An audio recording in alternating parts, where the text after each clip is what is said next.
매일매일 건강을 점검합니다. 100세 시대 건강하이소. 네, 여러분을 건강 부자로 만들어드리는 시간 장수은행의 문을 활짝 열어보겠습니다. 요즘 아침 저녁으로 추워요. 춥죠. 추워요. 지난 여름에는 그렇게 덥더니 더위가 언제 물러가나 하는데 가을은 뭐 그냥 슬쩍 건너뛰는 것 같고 벌써 맞아. 겨울이 오는 것 같습니다. 안 그래도 어제 저녁에 딸아이가 아빠는 여름이 좋아 겨울이 좋아 그러는 거예요. 그래서 아빠는 더위는 진짜 싫으니까 겨울이 좋아 그래서요. 자기도 겨울이 좋대. 왜? 크리스마스 선물 있잖아. 단순 애들 단순. 아빠는 선물 3개야. 겨울이 싫어졌어. 이런 얘기하면서 다 대화가 끊어졌는데 아니 그 추위와 더위에 이 느끼는 격차가 사람들마다 다른 것 같아요. 현상 씨는 네. 더위와 추위 중에 뭐가 더 싫어요? 저는 제가 태어난 게 겨울이거든요. 예. 근데 추운 게 싫은 것 같아요. 아, 왜냐하면 추우면은 저는 딱 그게 두 가지인 것 같아요. 전 잠잘 때 되게 따뜻하게 하고 자는 걸 좋아해요. 근데 이제 추울 때는 보일러 안 틀고라도 자거나 혹시라도 그러면 막 입 돌아가게 막 덜덜덜 떨잖아. 막 그리고 이제 그치, 또 그치. 추우면 감기 걸리는 거고 저희들 또 예민하니까. 의외로 약해요. 약해 그러니까. 빠졌어 정말. 근데 또 더워도 그 개도 안 걸리는 감기 걸리더라고요. 감독님은요? 당연 여름이 좋죠. 겨울은 추운데 추우면은 이불 뒤집어 쓰는 것밖에 못 하잖아요. 그죠? 비슷하구나. 보일러 켜고. 근데 예. 여름은 더우면은 뭐 수영장 가도 되고 에어컨 틀어도 되고 할 게 많아요.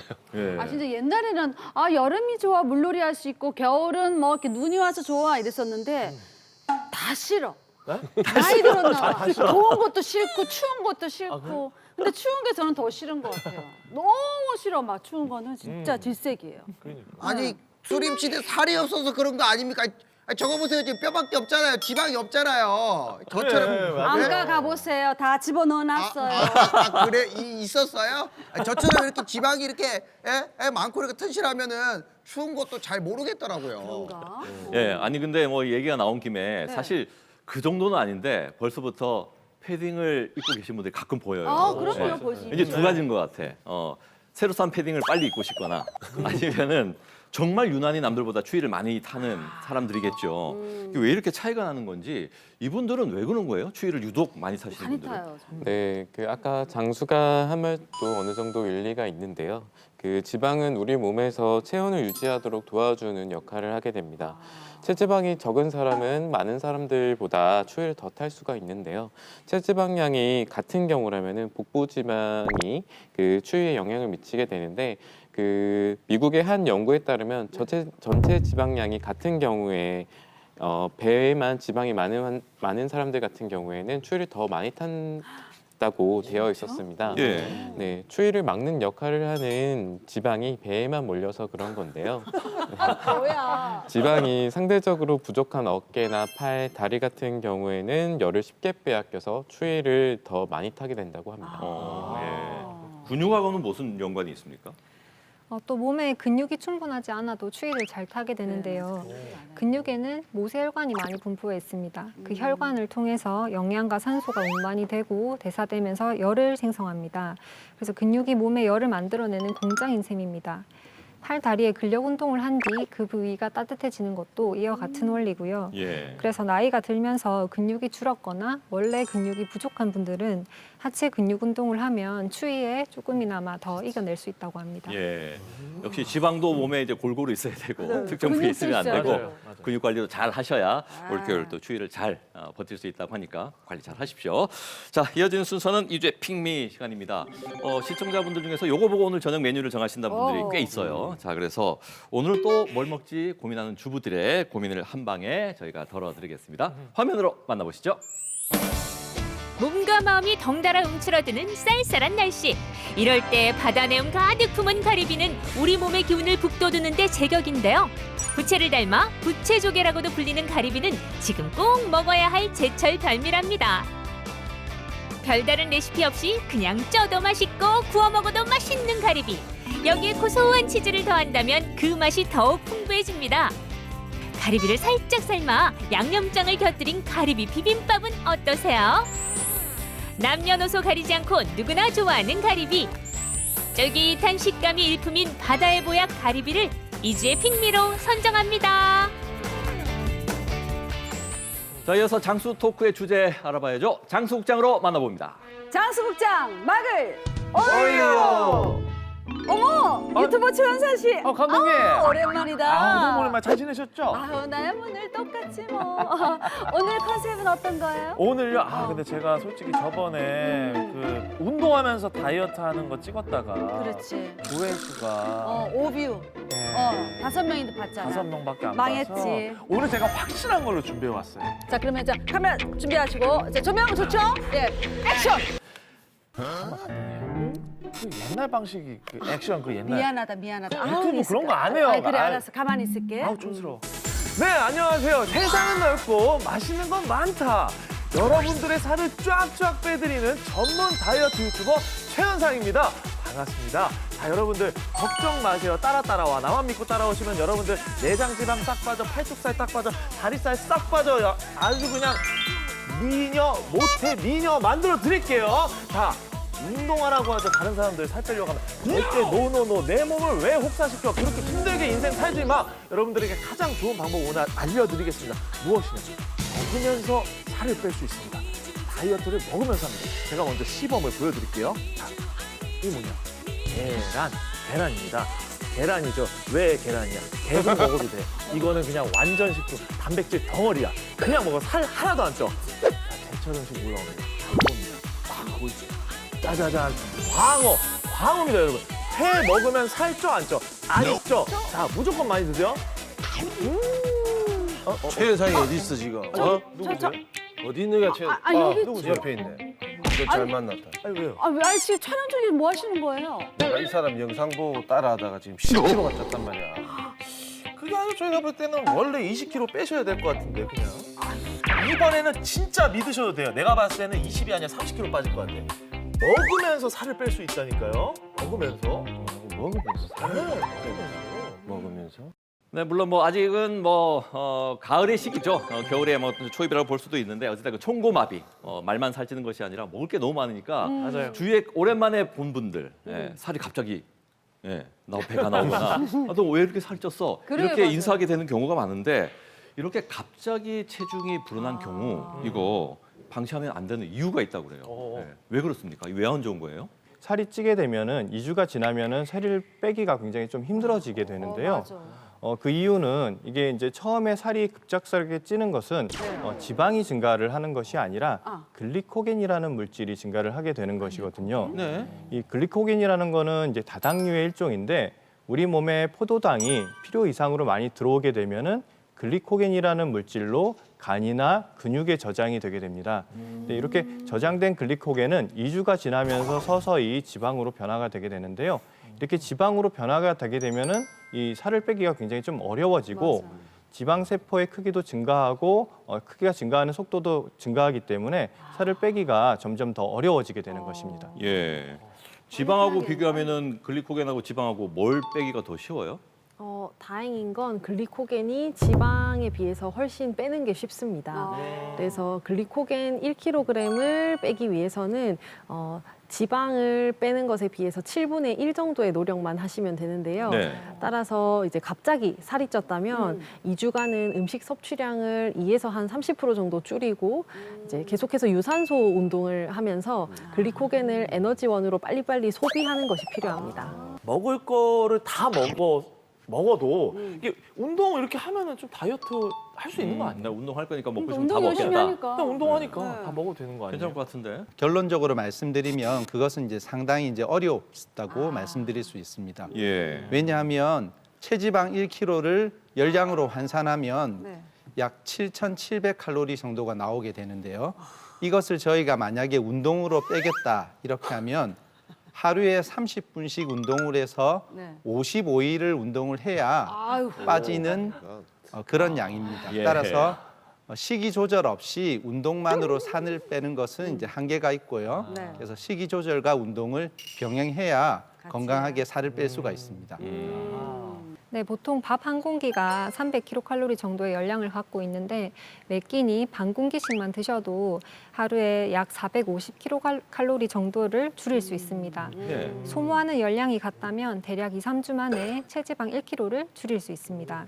따라서 음식 섭취량은 그대로 유지를 하면서 운동만으로 체중을 줄이겠다는 것은 매우 힘든 아, 이거 일입니다. 안 되는 해야겠네. 운동이 참 좋다 이런 얘기를 많이 했었는데 네. 그죠? 예. 다이어트에. 근데 우리가 식단도 지금 필요하다. 맞네요. 이렇게 예. 지금 말씀하시는 건데 우리가 의외로 이건 다이어트에 도움이 되는 음식이라고 생각을 하고 착각하고. 먹는 게 있는데 그게 또 살이 찌는 경우가 있다고 얘기를 그래요? 들었어요.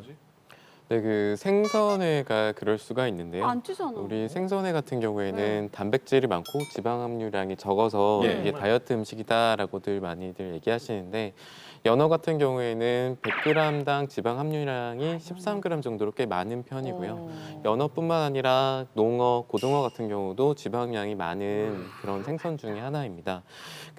또한 생선회랑 같이 먹게 되는 초장도 설탕과 올리고당이 들어가서 열량이 굉장히 높은데요. 네. 따라서 체중 조절을 한다면 특히 지방이 많은 어종 같은 경우에는 20점 이상 정도를 먹는 거는 좀 피해야 되겠고 초장보다는 간장에 찍어서 드시는 걸 추천하게 되겠습니다. 아싸, 저 간장에 찍어 먹어요. 근데 이제 뭐 생선회 먹으면 안 찐다고 생각했던 사람들은 좀 배신당한 느낌도 들 수도 있겠어요. 근데 그거 말고 또 요거 먹으면 안 찔 텐데 생각했는데 찐다 이런 음식들은 또 어떤 게 있어요? 흔하게 많이 드시는 게 이제 과일입니다. 과일 맛있죠. 이제 다이어트 하시는 분들 같은 경우는 비타민도 많고 식이섬유도 많기 때문에 과일을 좀 챙겨서 드시는 경우들이 많은데요. 네. 과일은 당분이 굉장히 높기 때문에 조금만 많이 먹어도 살이 쉽게 찔 수가 있습니다. 예. 그래서 보통 우리가 다이어트 하시는 분들은 과일을 한 하루에 2번 정도만 섭취를 하시는 거를 권장을 하고요. 이 한국인 그 과일 섭취, 그러니까 영양 섭취 기준에 따르면은 하루에 한 50kcal 정도의 과일을 섭취를 하는 것을 추천을 하고 있습니다. 다이어트 하실 때 견과류 많이 드시죠? 네. 견과류는 식이섬유도 풍부하고 마그네슘도 풍부하기 때문에 식사 중간에 간식으로도 많이 드시는데요. 생각보다 열량과 지방 함량이 굉장히 높습니다. 네. 그래서 아몬드는 100g이 약 600kcal이고요. 여기에 지방이 약 41g 정도 포함되어 있습니다. 예. 호두는 100g 열량이 652kcal이고요. 지방이 약 60g 함유되어 있습니다. 흔히 살찌는 음식으로 알려져 있는 햄버거는 네. 탄수화물이나 단백질 그리고 지방 구성이 꽤 괜찮은 건강한 식품으로 이거 반전인데. 알려져 있습니다. 예. 진짜. 특히 우리가 치킨 버거를 시키는 경우에는 예. 칼로리도 아주 높지 않다고 알려져 있고요. 예. 그래서 저희가 하루에 한 끼 정도는 햄버거를 먹어도 다이어트를 하는데 전혀 문제가 없습니다. 햄버거 말고 더 지금 더 피자 뭐 이런 거 나오면 스파게티 막 이런 거 나오는 거 아니에요? 피자 안 돼요? 어때요? 또 어떤 게 있어요? 네, 또 치즈가 있습니다. 치즈. 치즈는 당연히 살이 찔 것 같지만 고열량, 고단백에 칼슘까지 풍부해서 오히려 다이어트 할 때 필수로 드셔야 하는 겁니다. 그리고 유제품을 많이 먹은 뚱뚱한 사람은 그렇지 않은 사람보다 눈에 띄게 살을 뺄 수 있다는 연구도 있습니다. 그리고 땅콩 버터가 있는데요. 말만 들어도 살이 찔 것 같지만 의외로 아닙니다. 미국의 한 연구에 따르면 땅콩 버터를 먹는 사람은 엄격한 저지방 식단 관리를 한 사람보다 살을 더 잘 빼고 살 뺀 상태를 더 잘 유지한다고 했습니다. 야, 반전이 있네. 성공적으로 우리가 다이어트를 이어나가는 듯한 이런 느낌을 받지 않습니까? 네. 누구나 한 번은 이런 고비를 만나게 되는데 이런 정책이 다이어트 정책이 좀 극복할 수 있는 아주 좋은 방법 좀 없을까요? 멈추는 힘든데, 시기가 이게. 오잖아요. 네네. 다이어트 정체기는 자연스러운 현상인데요. 네. 실제 다이어트를 할 때 체중을 그래프로 기록을 해보면은 계단 모양입니다. 이는 우리 몸이 각종 상태를 항상 일정하게 만들어주는 신체 항상성 때문인데요. 체중도 마찬가지로 체중 조절점이라고 하는 체중을 일정하게 유지하려고 하는 신체의 기준점 같은 게 있습니다. 이 체중 조절점을 바꾸지 않고서는 다이어트를 성공할 수가 없는 건데요. 이 체중 조절점을 변경하는 데까지 걸리는 시간은 보통 6개월 정도 걸린다고 합니다. 그래서 6개월 동안 꾸준하게 다이어트를 잘 하신다면 그 체중 조절점을 그 변동시켜서 어느 순간 체중이 줄어드는 것을 느낄 수 있게 되겠습니다. 네, 그렇죠. 뭐든지 한 번에 해결할 수 없을 겁니다. 특히 다이어트 같은 경우는 정말 장기간 해야 되는 거니까 꾸준하게 하는 것이 정말 중요하겠죠. 아무튼 뭐 여러 가지 좋은 음식과 그렇지 않은 음식 잘 체크하셔서 관리 잘 하시기 바랍니다. 자, 이번에는 100세 건강을 위한 오늘의 투자처 최현상의 100세성으로 만나보시죠.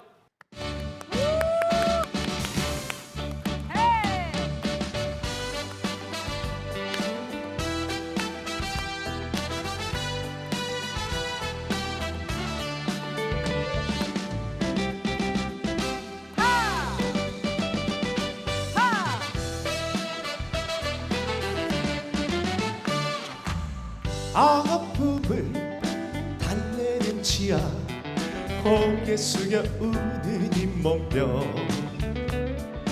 이 세상에 약한 것이 치아 당신 내 맘 몰라요 내 진정 치아의 관리가 얼마나 필요한지 몰라요 잇몸뼈 당신의 생활이 문제기는 하지만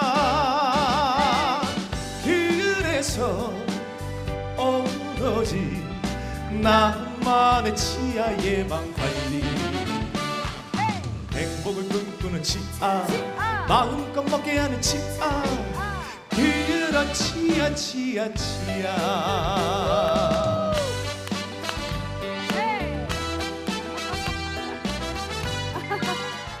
오늘의 투자처 100세까지 맛있는 인생 치아 아프기 전에 관리하자입니다. 자, 오늘의 주치의와 함께하는 닥터뷰 만나보시죠.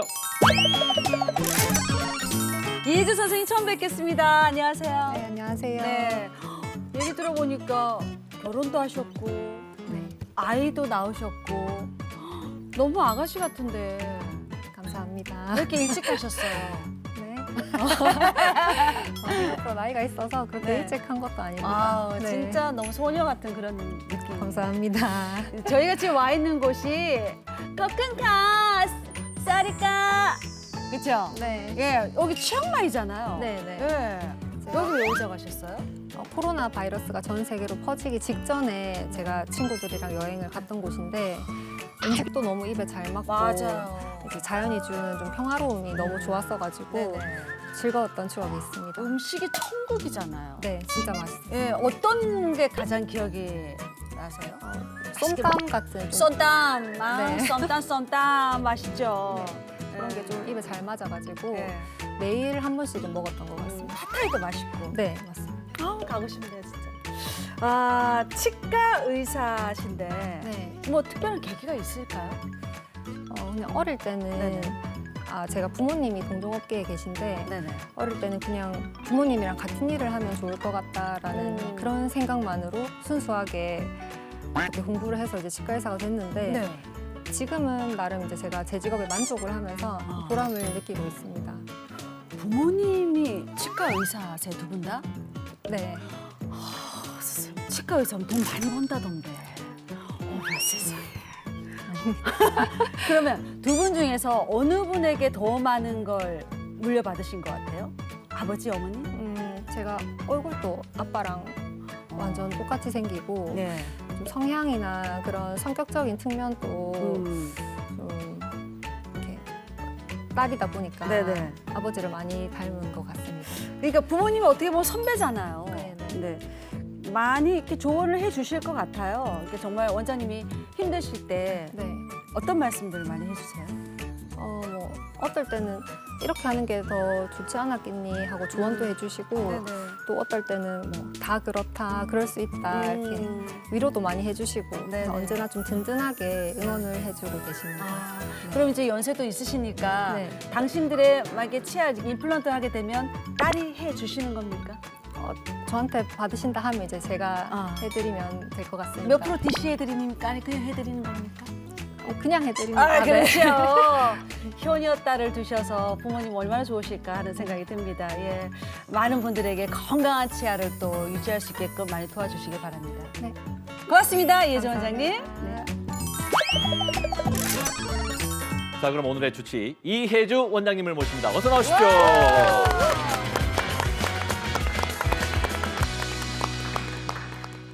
우리 인생에는 이제 수많은 행복이 있지만 그중에 특히 빠질 수 없는 것이 이제 먹는 즐거움이에요. 맞아요. 그런데 이제 특히나 이제 연세가 올라가면 올라갈수록 더 잘 먹어야 한다라고 알고 있잖아요. 네. 근데 이제 그 이유를 제대로 들어봐야 되겠죠. 왜 나이 들수록 더 잘 먹어야 됩니까, 원장님? 네, 평균 수명이 늘어나면서 건강에 대한 관심이 높아지고 있습니다. 단순히 오래 사는 게 중요한 게 아니라 네. 건강하게 잘 먹고 잘 사는 건강 수명의 중요성이 대두되면서 건강한 치아는 노년기의 전신 건강과 삶의 질을 좌우하는 요소로 꼽힙니다. 네. 저장력이 약화되면 소화장애가 생겨 소화불량이나 위장장애가 생길 수 있고 네. 영양 불균형 가능성도 높아집니다. 주위에 보면 치아가 건강해서 밥을 잘 드시는 분이 전체적으로 건강한 것을 알 수 있습니다. 확실히 그렇구나. 예. 우리가 이제 치아 건강을 할 때 대표적으로 이제 가장 큰 질환하면 이제 두 가지를 꼽잖아요. 네. 충치하고 풍치를 꼽는데 오늘 확실하게 정의를 내려보고 좀 배워보겠습니다. 먼저 충치의 정확한 개념 정의부터 좀 해주세요. 네, 충치라고 하는 것은 세균 등의 영향으로 벌레가 파먹은 것 같은 치아라는 말입니다. 양치가 잘 안 돼서 입안에 음식물 찌꺼기가 남게 되면 맞아. 이를 양분으로 사용하는 스트랩토코커스 뮤탄스와 같은 유해 세균의 수가 급격하게 증가하게 됩니다. 이 세균들은 자기들끼리 군락을 이루면서 치태라고 하는 세균막을 형성하게 되고 네. 치태 내에서 음식물 속에 있는 당을 분해해서 산성 물질들을 분비하게 됩니다. 우리 치아는 수산화 이내석이라고 하는 칼슘 결정 구조로 이루어져 있는데 이 세균들이 분비하는 산에 의해서 이 구조가 붕괴되면서 충치가 생기는 겁니다. 충치에도 단계가 있다고 얘기 들었습니다. 이 구분을 어떻게 좀 할 수 있는지 좀 쉽게 네. 설명 좀 해주세요. 네, 충치는 치아 내에 퍼진 범위에 따라서 4단계로 분류가 될 수 있는데요. 1단계는 치아의 제일 바깥층인 범랑질에만 국한된 범랑질. 경우로 증상이나 통증이 거의 없습니다. 네. 그리고 2단계는 범랑질을 넘어서 내부의 상아질까지 침범한 단계인데 시리고 약간의 통증이 있습니다. 예.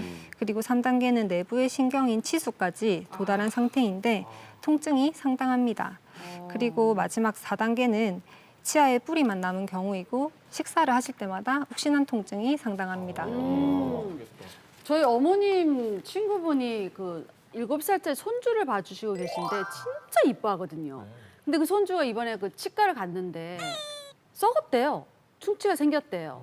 근데 그 원인이 치과에서는 할머니가 너무 뽀뽀를 많이 해서 그럴 수도 에이. 있다 이렇게 얘기했다는데 너무 할머니 입장에서 너무 억울하잖아요. 그렇게 얘기하는 거겠죠. 그게 그럴 수도 있어요?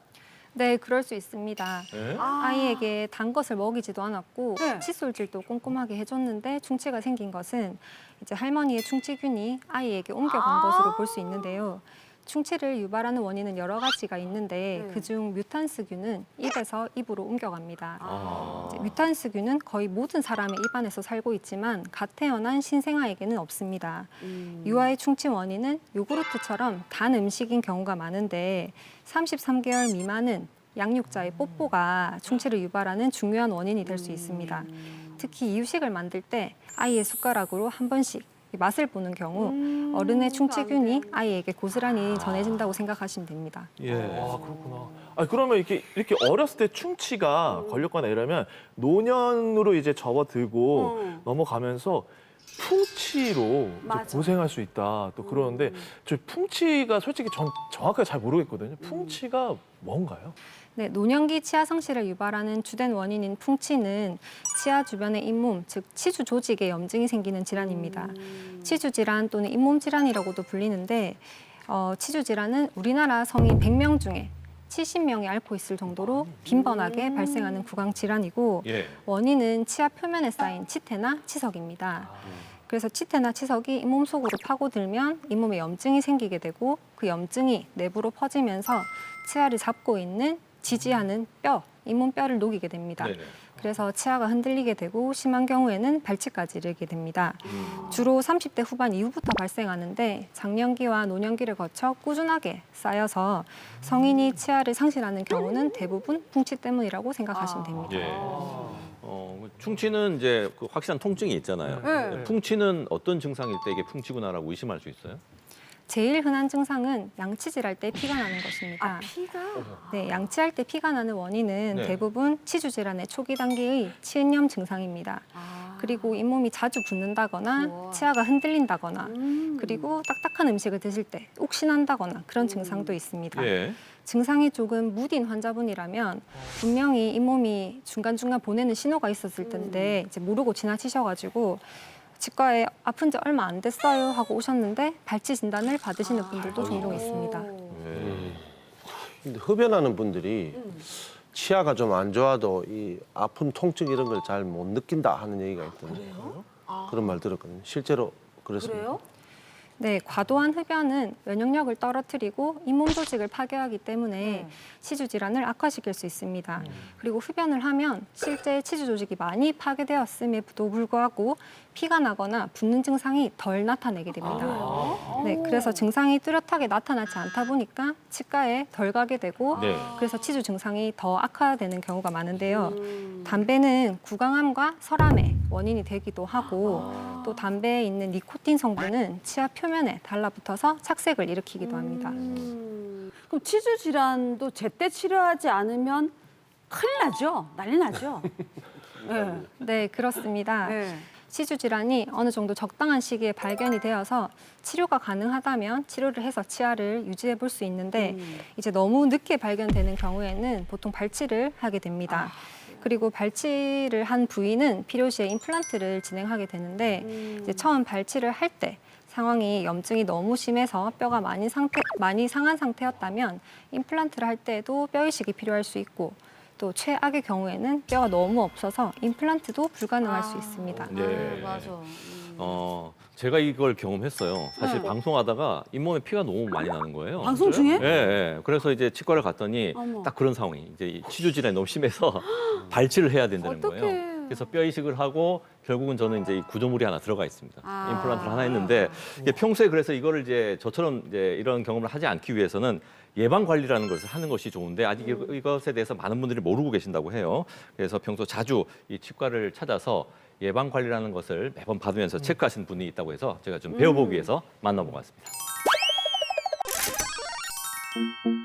오복 중 하나인 건강한 치아. 평소 치아 관리에 신경 쓰고 있다는 안타주 씨. 나름대로 열심히 관리하는 편이지만 계속해서 치아에 문제가 생겼는데요. 그 이유가 무엇인지 답답하기만 합니다. 이 위치에 따라 양치질하기가 되게 어렵더라고요. 그래서 한다고도 하는데도 양치질이 항상 자신이 없었죠. 신경은 쓰면서도 잘 관리를 못했던 것 같아요. 좀 차가운 거 먹을 때 시린 것도 있었고, 그리고 치아 관리를 가면 치료를 가면 잇몸이 많이 내려앉았다. 잇몸 상태가 좋지 않아 앞니와 양측 어금니 부위에 치주염이 발생한 안타주 씨. 치아의 흔들림이 심해지면서 결국 발치하게 됐습니다. 더 이상 이런 일이 반복되지 않도록 최근엔 예방 관리를 꾸준히 받고 있는데요.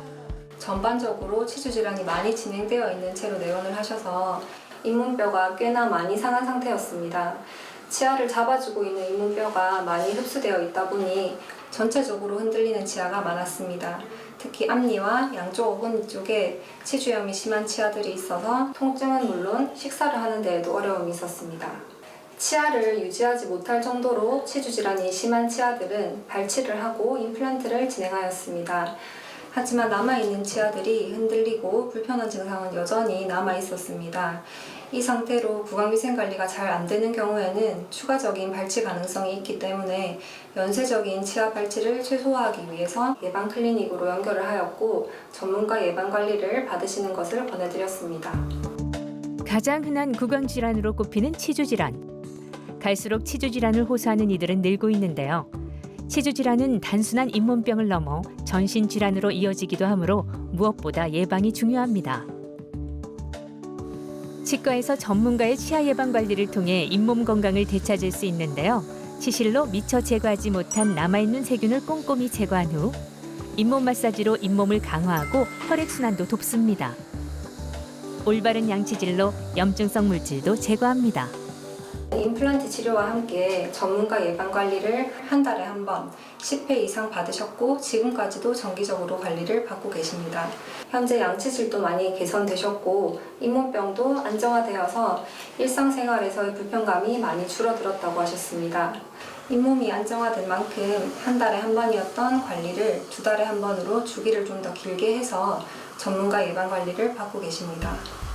지금부터라도 관리를 잘 해주셔서 진행된 상태가 오래 유지되면 사실 나이가 더 들어서도 이 상태시거든요. 그리고 또 이제 앞니나 어금니 쪽에 보철물이 있기 때문에 치간 칫솔 쓰시죠? 네네. 치간 칫솔이랑 치실. 관리에 따라서 달라지는 치아 건강. 치과에서 배운 올바른 방법으로 꼼꼼한 양치질을 실천 중인데요. 정기적인 치과 방문도 꼭 기억하셔야겠죠? 정확하게 사용하는 방법을 제 몸에 해주시기 때문에 그 배운 대로 하면은 너무 따라하기가 쉬워요. 치간 칫솔도 하고 치실도 하고 배운 대로 꼼꼼하게 따라하려고 노력합니다. 네, 잘 봤습니다. 그러니까 오늘의 주제가 이제 치아 아프기 전에 관리하자 맞아요. 이거거든요. 그런데 이제 안 아픈데 치과 갈 일이 없잖아요. 그렇죠. 예, 이게 아마 좀 가장 큰 문제점이지 않을까 싶은데 일반인들이 이 치아 관리할 때 원장님 보시기에는 어떤 문제점이 제일 심각합니까? 네, 가장 큰 문제점은 어디를 중점적으로 닦아야 하는지를 잘 모르신다는 것인데요. 대부분 사람들이 치아에 씻는 면은 열심히 잘 닦으십니다.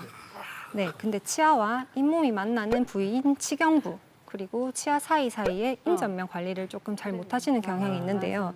이런 부분들까지 관리를 잘 하기 위해서는 치아랑 잇몸이 만나는 그 부위까지 잘 닦아낸다는 그 느낌으로 그 부위에 집중을 해주셔야 되고 또 치아 사이 부분은 치실이나 치간 칫솔을 사용하시면서 관리를 잘 해주셔야 됩니다. 그러면 저 궁금한 거 있어요. 네. 이 스케일링 있잖아요. 스케일링 하죠. 스케일링이 뭐 1년에 한 번 이제 보험 적용이 이게 또 되고 하잖아요. 그래가지고 저 안 그래도 다음 달에 저 예약도 해놨어요. 저도 스케일링 하려고. 그런데 이 스케일링도 너무 자주 하면 오히려 안 좋다. 이런 말이 있던데 이거 진짜? 사실인가요? 에이, 설마. 스케일링은 치아에 붙은 치석을 제거하는 것으로 정기적으로 받으셔야 잇몸 건강에 좋습니다. 특히 치석 제거를 오랫동안 하지 않게 되면 치석이 쌓여서 치주 질환까지 유발을 할 수가 있는데요. 정기적으로 스케일링을 받으시고 보통 6개월에서 1년 주기가 좋습니다. 그러나 치아의 형태나 생활 습관의 차이에 따라서 그 주기를 더욱 앞당겨야 되는 경우도 많이 있습니다. 스케일링 하기 전에는 이빨이 안 시렸는데 스케일링 하고 나니까 시린 이빨이 경우 더 시린 경우가 있더라고요. 저도 한번 느껴봤는데 이 뭐가 문제입니까 이거는? 구강 관리를 하는 데 있어서 가장 기본적인 치료인 스케일링을 하고 나서 이가 시리다는 분들이 간혹 있으시거든요. 그래서 대부분 구강위생 관리가 제대로 되지 않는 경우에 그렇게 느끼는 분들이 많습니다. 이것은 치석으로 인해서 잇몸 높이가 낮아지고 그 부위에 치아 뿌리가 드러나게 되는데 그 부위에 낀 두꺼운 치석이 제거가 되면서 일시적으로 자극을 느끼는 것입니다. 그래서 관리가 잘 된 분들은 스케일링을 하고 이시림 증상이 좀 적고 오히려 개운한 느낌을 받기도 합니다. 저도 6개월에 한 번씩 치과를 가거든요. 가서 스케일링도 하고 이제 치아 예방 관리 차원에서 관리를 받아요. 잇몸 관리 이런 거 저는 알고 있는데 원장님께서 우리 시청자분들에게 저는 알고 있어요. 제가 설명할 수는 없지 않습니까?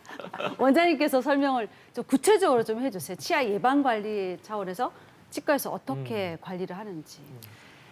집에서 양치질로 다 제거하지 못한 입속 세균들을 제거하는 관리를 해드리는데요. 우리 입속에는 충치와 잇몸 질환을 일으키는 세균들이 많이 있습니다. 보통 칫솔질로 음식물만을 제거하면 된다고 생각을 하시는데 이제 남아있는 음식물뿐만 아니라 이런 입속 세균들이 제거되어야 건강한 잇몸을 유지할 수 있습니다. 그래서 먼저 내가 어떤 구강 환경을 갖고 있는지 세균 검사, 타액 검사, 칫솔질 검사 등을 포함한 좀 정밀 검사를 다양하게 한 뒤에 내가 갖고 있는 위험 요인이 어떤 것이 있는지를 파악하게 됩니다. 그러고 나서 치주과 전문의와 함께 전문 교육을 받은 치과위생사가 특수 칫솔과 특수 장비를 이용해서 치아와 잇몸 관리를 해드리고 있습니다. 그러니까 저는 그러면 저희가 왜 커피를 다들 많이 마시잖아요. 그러면 이제 저는 치아색이 좀 이제 신경이 쓰이더라고요. 만약에 이게 예방 관리를 꾸준하게 받으면 누런색이 좀 이제 하얗게 변한다든지 뭐 그런 관리도 가능할까요? 그러게. 네, 커피뿐만 아니라 우리가 즐겨 먹는 음식들에는 치아 표면에 착색이 잘 되는 음식물들이 있는데요. 그중에 양념이 많이 들어간 음식, 김치찌개나 카레, 그리고 와인, 녹차, 초콜릿 이런 등의 미세한 입자들이 치아 표면에 달라붙어서 치아 색상을 변화시키는 경우가 많이 있습니다. 그래서 착색 제거의 경우 앞서 말씀드렸던 특수 장비를 이용하면 치과에서 어느 정도 제거가 가능한데 예. 착색을 제거만 해도 치아가 좀 하얘졌다고 그렇죠, 느껴지는 분들이 있습니다.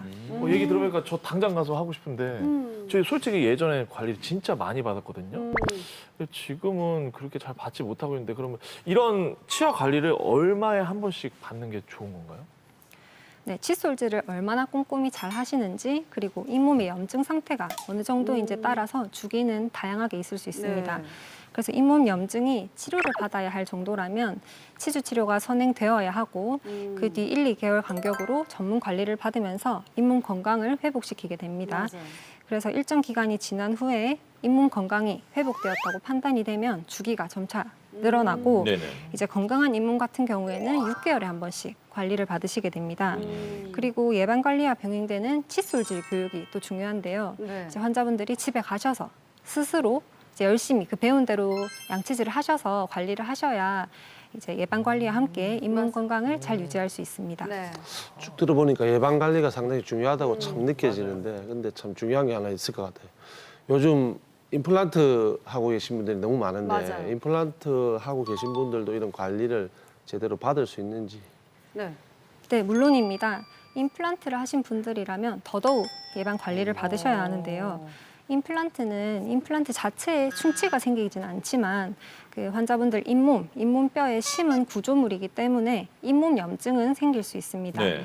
실제로 임플란트 치료를 받고 이제 치료가 완료되었다 생각을 하셔서 검진이나 관리를 안 받으신 분들 중에 임플란트 주위염이라고 염증이 생긴 분들이 종종 있습니다. 예.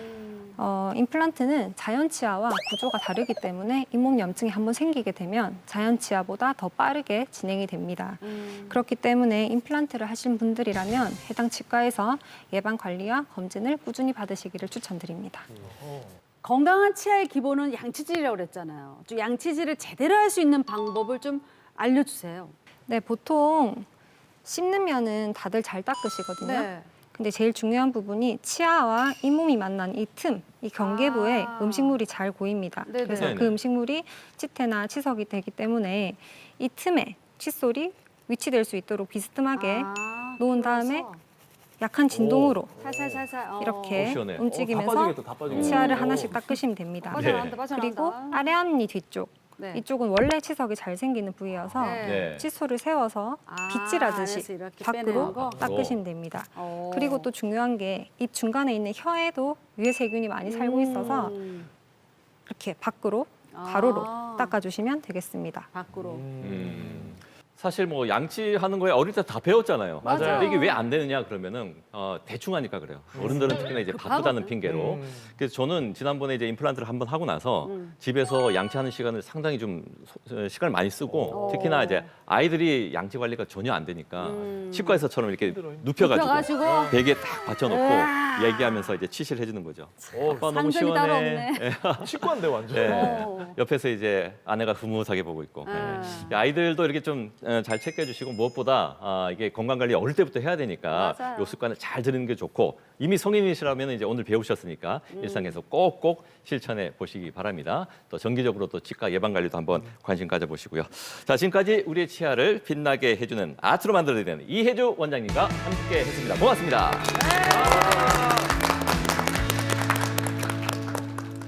자, 이번에는 백장수와 함께하는 거북한 수다 시간입니다. 오늘도 시청자 사연으로 출발합니다.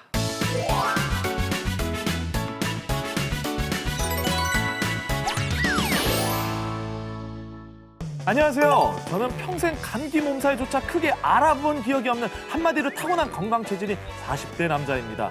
다들 건강은 자신하는 거 아니라고 하지만 매달 꼬박꼬박 내는 보험비가 아까울 정도로 병원에 안 가는 편인데요. 그런 제가 어쩌다가 왜 이런 병에 걸린 걸까요?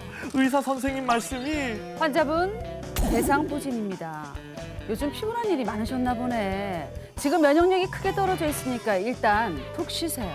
이러시는 거 아닙니까? 몸에 막 수포도 생기고 스치기만 해도 너무 아픈데요. 제가 가진 주식 종목처럼 바닥을 친 저의 면역력 어떻게 확 끌어올릴 수 있을까요? 아니 근데 체온이 1도 높아지면 면역력이 3배 올라간다는 말이 있잖아요. 그런데 쌀쌀한 바람이 불어오니까 체온 관리가 잘 안 되거든요. 이럴 땐 좀 어떻게 해야 되나요? 환절기에 면역을 유지시키는 가장 중요한 방법 중에 하나는 체온을 잘 유지시키는 것입니다. 특히 요즘처럼 낮과 저녁에 기온 차이가 심할 때는 체온을 유지시켜주는 것이 아주 중요한데요. 저희가 요즘에 운동을 하다가 보면 아침 늦게나 아니면은 저녁 늦게 운동을 하다 보면 체온이 떨어지는 경우가 많습니다. 또 운동을 하는 도중에 겉옷을 벗고 운동하게 되면 실질적으로 우리가 운동을 마치고 나서 체온이 떨어지는 경우가 많은데 이런 경우에는 운동의 효과도 감소되고 또 면역력도 유지시키는 데 어려움이 많습니다. 그래서 저희가 늘 여분의 옷을 준비해서 그 체온을 유지시켜 주는 것이 가장 중요한 요소라고 할 수 있겠습니다. 알겠습니다. 다가오는 겨울을 대비해서 미리 맞아두면 좋은 예방접종 같은 게 좀 있을까요? 예, 여러 가지가 있는데요. 일단은 첫 번째로 독감 예방 접종이 있습니다.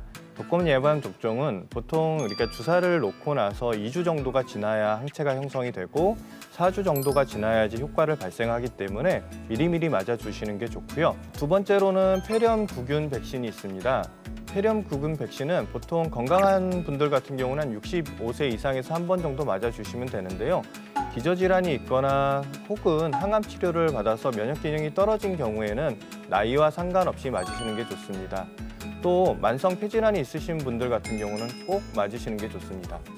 마지막으로 세 번째로는 대상포진 백신이 있습니다. 대상포진은 보통 이제 환절기 때 면역 기능이 떨어지면서 50세 이상에서 잘 생기는 걸로 되어 있는데요.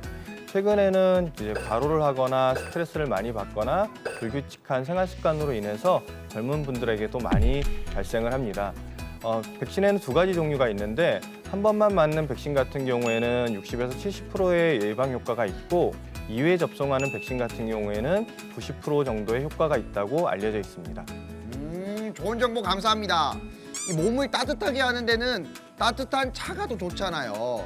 우리 김태희 원장님께서 환절기 건강관리에 도움되는 한방차를 소개해 주시면 좋을 것 같습니다. 이제 쌀쌀한 날씨에 가을이랑 겨울에 마실 수 있는 맛있는 한방차 제가 두 가지를 소개해 드릴 건데요. 첫 번째로는 대추차입니다. 대추차는 걸쭉하고 맛도 달달해서 한 잔 드시면 속까지 든든해지는데요. 대추차의 맛 중에 이제 단맛은 예민해진 신경을 좀 안정화시키고 스트레스를 완화하는 데 굉장히 효과적입니다. 그래서 불면증이 있는 분들한테도 좋거든요. 그래서 생강이나 계피를 추가하시면 대추차의 효과가 더욱 더 커질 수 있습니다. 두 번째로는 감잎차인데요. 감잎차는 레몬차에 비해서 비타민C가 20배 정도 더 들어있기 때문에 비타민C의 좋은 기능인 피로회복, 활성산소를 제거한 노화 방지에도 굉장히 탁월합니다. 그리고 이 비타민C는 열에도 굉장히 강하기 때문에 따뜻한 차로 마시기에 안성맞춤입니다. 알겠습니다. 오늘은 커피 대신에 따끈한 한방차 한 잔으로 환절기 면역력 키워보시길 바라겠습니다. 여러분, 건강 수다는 다음 주에 또 만나요. 건강하세요.